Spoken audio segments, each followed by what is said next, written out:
There are moments in royal history that change everything. Moments whispered behind palace walls where truth shatters tradition. This was one of them. It began quietly, a subtle glance between Prince William and his father, King Charles. A look that said something wasn't right. What William discovered next would send shockwaves through Buckingham Palace and expose a secret Queen Camilla had tried desperately to keep buried. But what came after, the king's reaction, no one could have predicted. It wasn't anger. It wasn't denial. It was something deeper. Something that left the entire royal family shaken to its core. Because for the first time, the truth couldn't be hidden, not even from the crown itself. Before we dive in, take a second to hit like, subscribe, and ring the notification bell so you never miss these deep emotional royal stories that reveal the human side behind the headlines. And hey, if you've ever wondered what really happens behind those palace gates, this is one episode you'll want to stay until the end for. Trust me, it's not what you think. It began on a grey London morning, the kind that hangs low over Buckingham Palace, with clouds as heavy as secrets. Inside those golden halls, everything looked calm on the surface. Courtiers moved quietly, polished floors reflected chandeliers, and the rhythm of royal life continued as if written by clockwork. But not all storms announce themselves. Some start as whispers. Prince William had learned that lesson long ago. Growing up under the glare of cameras and the shadow of history, he'd become an expert at reading the silences, the unspoken things, and lately, there were many. Camilla, the queen consort, had been distant. Not in the usual royal way, the polite kind of distance that keeps public smiles in place. No, this was different. She avoided certain discussions, lingered near certain letters, and grew tense when particular staff entered the room. William noticed it. He always did. At first he dismissed it as fatigue. The king's health had been under quiet scrutiny, the press relentless and palace life often suffocating. But something about Camilla's guarded eyes told him this wasn't about duty or exhaustion. This was about fear. A few weeks earlier, during a private luncheon at Clarence's house, William had caught a glimpse of a letter, addressed in an unfamiliar hand, bearing no royal insignia. Camilla had quickly tucked it away when she noticed his glance, smiling as if nothing had happened. But that moment stayed with him. Now, as autumn crept across the palace gardens, William began to notice patterns, small, almost invisible, but unsettling. Camilla would excuse herself from certain meetings. She'd speak in hushed tones to aides he didn't recognize. And when Charles entered the room, she'd shift, slightly nervous, overly attentive, her eyes searching his as if measuring his mood. There was tension beneath the gold and velvet, like a hairline crack in a porcelain crown. William confided once in Catherine, his calm amid chaos. She listened quietly, as she always did, then said softly, "Sometimes secrets protect, but sometimes they destroy." Her words lingered, and William knew, in the royal family, truth could be the most dangerous thing of all. Days later, an unplanned encounter deepened the mystery. William had arrived early for a briefing with his father. The king was delayed, and as William waited in the antechamber, he overheard two senior aides whispering near the door. Their words were fragmented, carried by the polished floors and marble echoes. Shouldn't have, if His Majesty ever knew. Camilla's trying to fix it quietly. Then a pause, followed by the shuffle of papers. William stepped back, unseen. His heart quickened, not from fear but from the chilling familiarity of it all. He had lived through the pain of half-truths before, through his mother's suffering, the media storms, the betrayals dressed as protocol. He recognized the scent of a secret the way sailors smell rain before a storm. That night, he couldn't sleep. The palace corridors, lit dimly by gold sconces, felt endless. He walked them silently, memories and questions swirling together like ghosts. Who was protecting what, and why did it feel so painfully familiar, like history repeating itself? It wasn't until the next morning, during a quiet breakfast with Charles, that he decided to test the air. They spoke lightly about public duties and upcoming appearances, but then William mentioned almost casually, "Camilla seems under strain lately." Everything all right with her? Charles paused, teacup halfway to his lips. His eyes flickered, just for a second, but long enough for William to notice. She's fine, the king said softly. There are matters she's attending to. Not everything needs your concern. It wasn't a rebuke, but it wasn't reassurance either. William nodded politely, but his instincts tightened. When you've grown up in the shadow of your mother's pain, you learn to read the pauses in people's sentences. And that pause from his father? It spoke louder than any words could. The next morning, the palace felt different. Quieter, heavier. William walked through the long corridors with the letter tucked discreetly in his jacket pocket. Each step echoed to the still air, bouncing off portraits of kings and queens who had lived and lied under the same roof. The faces on the walls seemed to watch him, almost warning him that truth came with a price. He reached his private quarters and locked the door. The letter was still there, folded once, slightly crumpled from his hand. He hesitated before unfolding it again. The handwriting was careful, elegant, and distinctly feminine. The first line stopped his breath. Your Majesty, I know what was promised before the crown, and I can no longer keep silent. William read it twice. The words were simple, but the meaning was not. The rest of the page told a story of an agreement, one that dated back years before Charles's coronation. It spoke of financial arrangements, private meetings, and, most startlingly, a promise concerning inheritance and influence within the monarchy itself. Camilla hadn't just been protecting a personal secret. She'd been protecting a pact, one that could undermine the very image of the crown. William sat back, heart-pounding. The implications were enormous. The letter wasn't addressed to him, of course. It was meant for King Charles. But the tone, the phrasing, it carried an undertone of betrayal. Someone who once stood close to Camilla had written this. A friend? A former aide? Or perhaps something deeper. Someone who knew her before the crown ever rested on her head. The closing lines were even more chilling.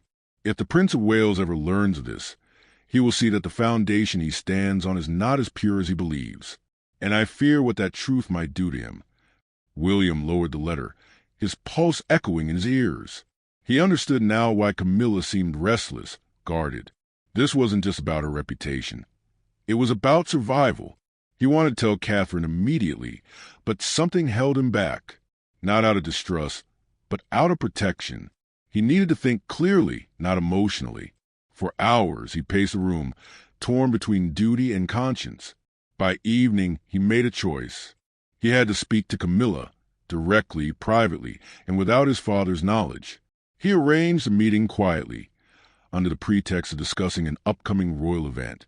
When he entered her drawing room later that night, she was alone, sitting by the fire, a glass of white wine untouched beside her.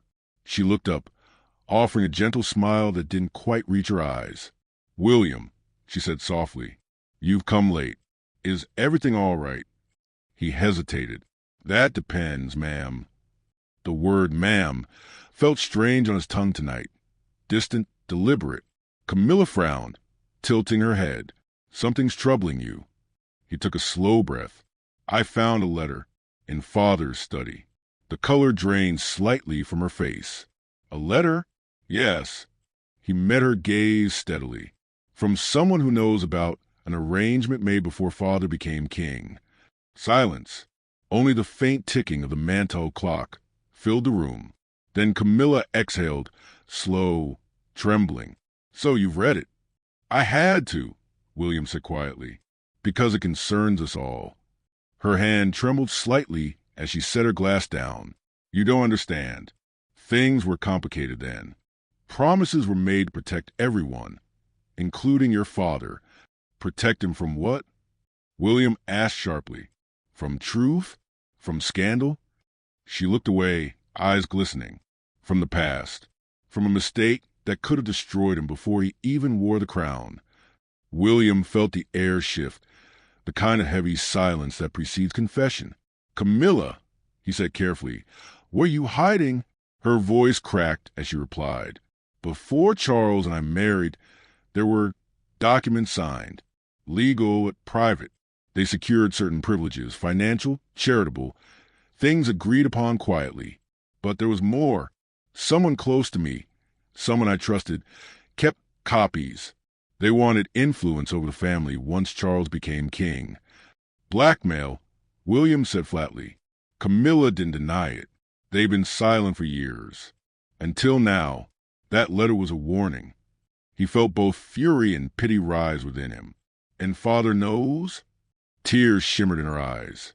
No, I thought I could handle it. I didn't want to burden him with it now. His health, his pressure, it's too much already. William took a slow step back, absorbing it all.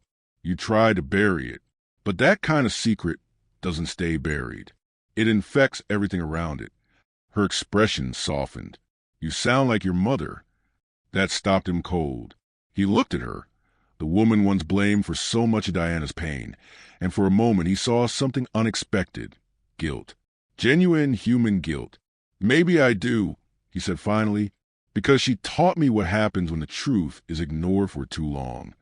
As he left the room, the fire behind Camilla flickered, warm and golden, yet fragile. She called after him softly, William, please let me tell your father my own way. He didn't answer. The door closed gently behind him. That night, William stood alone on the palace balcony. The city lights stretched endlessly before him, a kingdom that had no idea what storm was brewing above its crown.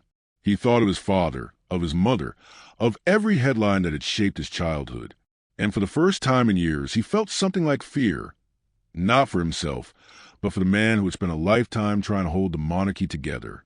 Because now, the truth was in his hands, and he knew there would be no going back. But before dawn broke, a message arrived from the king's private secretary. The king requests to see you, alone. William folded the letter with shaking hands. It seemed the secret had found its way to Charles, and whatever happened next would decide whether the crown stood united or cracked under the weight of its own truth. Later that day, Catherine found him staring out the palace window, watching the rain trace lines down the glass. She reminds me of someone, he said quietly, the way she hides things, the way everyone looks away. Maybe she's afraid, Catherine replied gently. Or maybe she knows something no one else can say. The words hit deep. In a family where silence was a shield, truth had always been the weapon that drew blood. That night, William made a quiet decision. He wouldn't confront Camilla yet, not until he knew what he was walking into. But he would find out. For once, it wasn't the future king of England seeking answers. It was a son trying to protect his family from another heartbreak. The days that followed grew heavier. The palace seemed colder, quieter, as if holding its breath. Even the staff moved with a kind of unease. Then came the moment that changed everything. William was in his father's private study, waiting. The king had stepped out for a brief call, leaving behind a stack of correspondence on the desk, neatly arranged, as always. Among the envelopes, one stood out, the same unfamiliar handwriting from before. No crest, no seal, just a folded sheet, slightly creased. He shouldn't have looked. Every royal instinct told him not to, but something deeper, that quiet intuition that had guided him through loss, love, and duty, told him he had to. He opened it. The words inside would begin the unraveling of a secret that would shake the royal household to its core. But for now, all he felt was a weight of truth, pressing down, relentless and cold. And somewhere in the palace, Camilla must have felt it too, because as William folded the letter shut, he heard her voice echo faintly down the hall, calm, poised, and yet trembling ever so slightly. The whisper in the palace had just found its listener. Morning light spilled to the tall palace windows, soft but cold, the kind that never quite reaches the heart. William stood outside his father's private study, the same place where just days ago he'd opened a letter that changed everything. Now, that secret had made its way to the king. His Majesty will see you now, said the aide quietly. William entered. The room smelled faintly of cedar and parchment. King Charles sat by the window, spectacles low on his nose, a single sheet of paper before him. The letter, his hands, steady but pale, rested on either side of it. For a long moment, neither spoke. The ticking clock was the only sound. Finally, Charles looked up. His eyes, weary, searching, met his son's. Did you read it? He asked, voice calm but thin. William nodded. Yes, sir. And did she tell you? She did. The king exhaled, shoulders sinking. Then I suppose there's nothing left to hide. William waited, unsure what to say. He prepared himself for anger, for denial, even for cold royal formality. But this quiet surrender unnerved him. Charles rose slowly and walked to the window. The London sky hung low, gray and heavy. He stared out the gardens, his reflection faint against the glass. When your mother passed, he began softly, I thought the worst pain of my life was behind me. But grief, it teaches you that pain doesn't leave. It changes shape. William said nothing.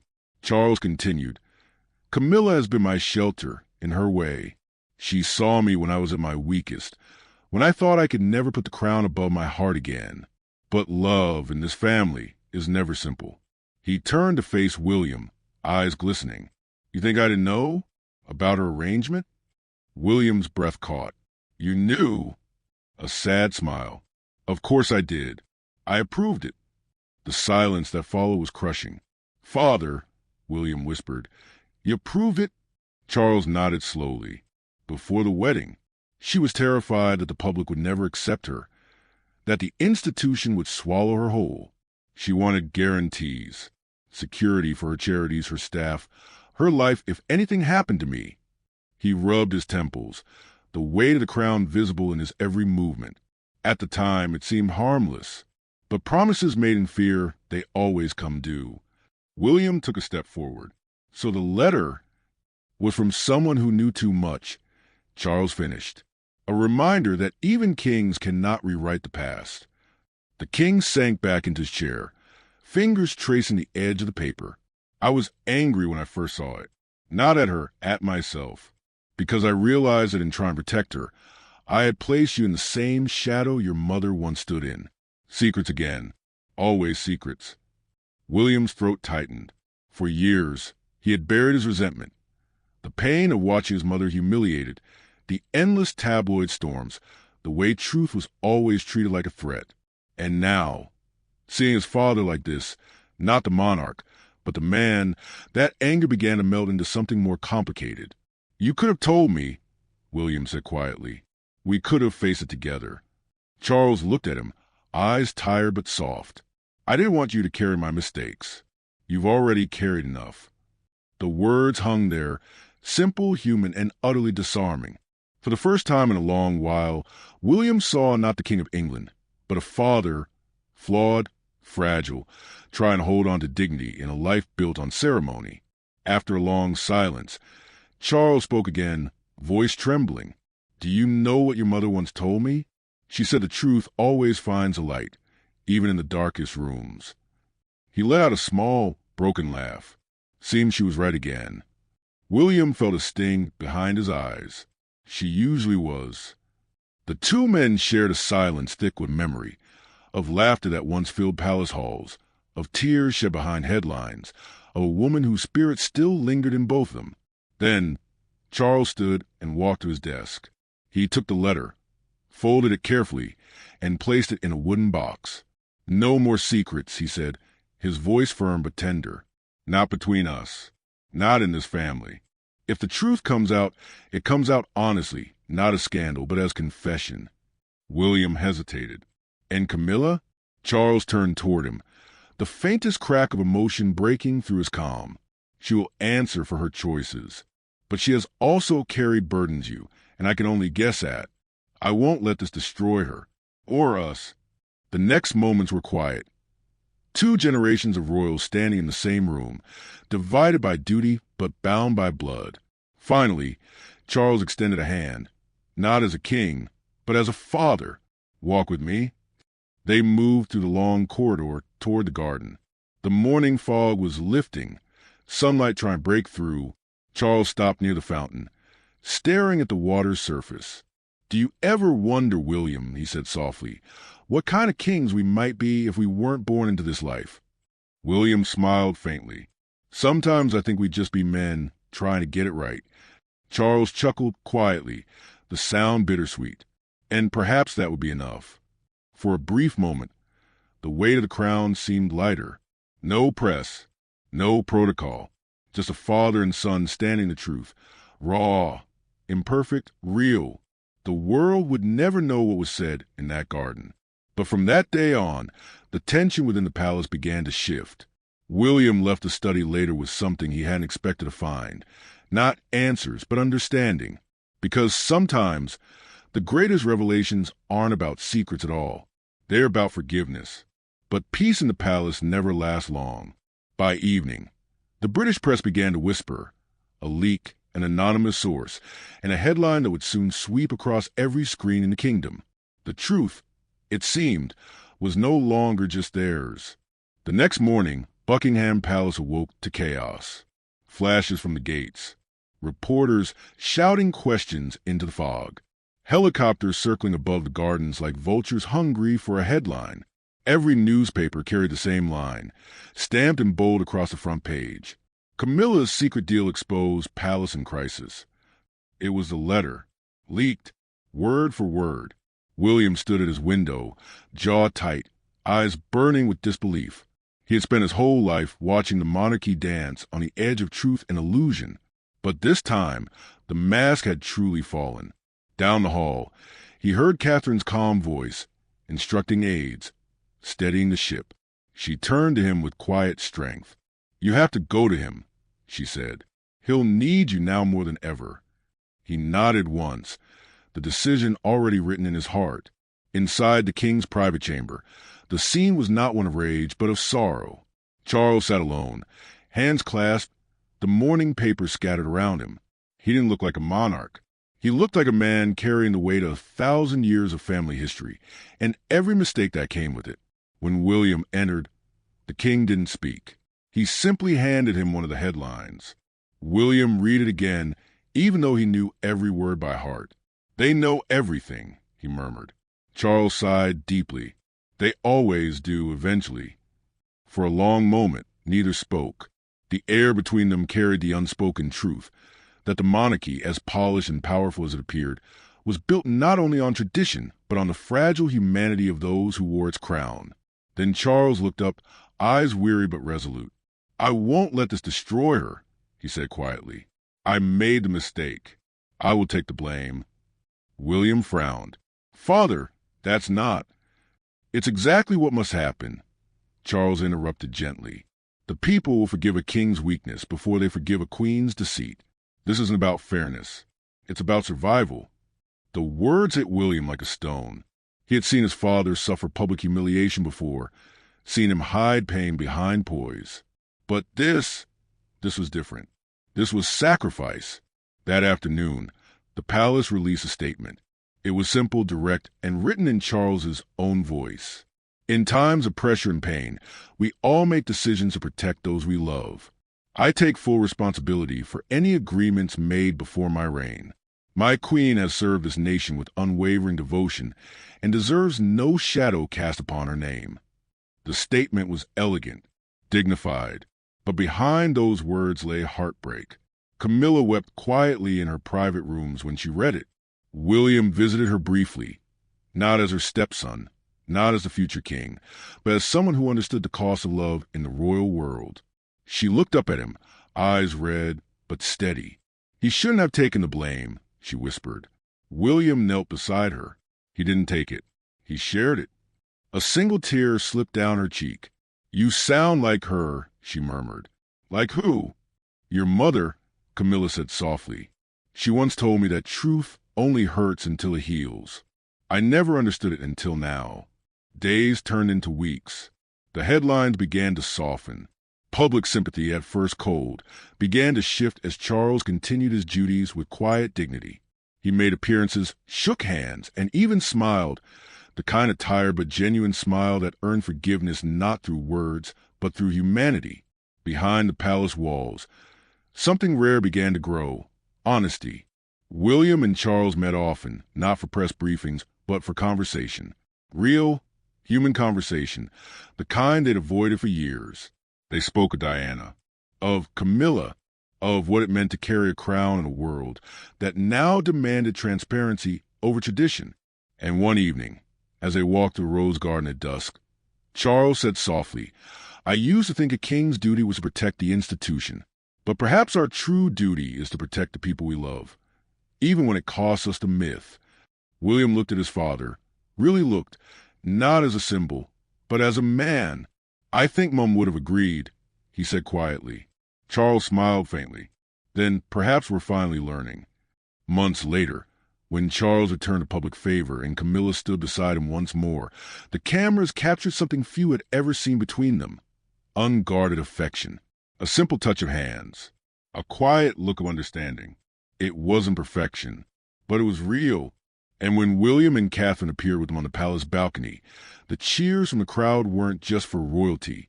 They were for resilience, for a family that had faced its ghosts and chosen to stand together anyway. In private, William would sometimes think back to the night he found that letter, how one secret nearly tore them apart, and somehow brought them closer in the end.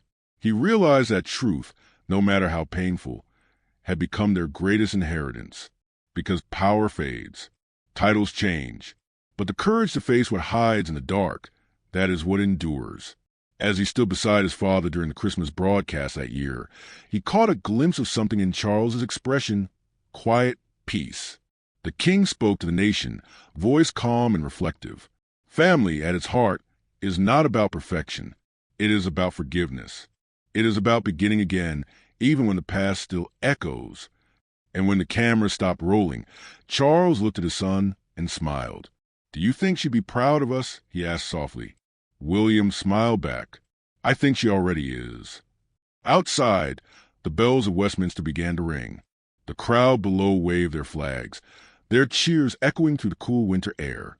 For the first time in years, the palace didn't feel like a cage. It felt like a home, imperfect but honest. The crown still gleamed, but now it carried something new beneath its gold, a story of love, redemption, and truth. And that, perhaps, was the moment the monarchy stopped being just a legend and became human again.